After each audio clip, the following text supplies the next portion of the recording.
Absolute shocking decision there, Michael. He's clearly got an agenda against Arsenal. That's no way that is a red card, whether you're in amateur football or professional football. It's a joke. It's an absolute joke.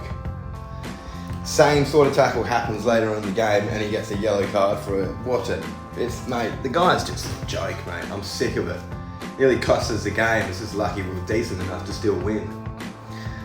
There's so many people that have just come out and just said it wasn't a red card. Mate, even Jamie O'Hara, Tottenham themselves, have said it wasn't a red card. When will it change? When will it stop? I'm bloody over it, mate. Nearly cost us the game. Fucking pull your finger out, Michael.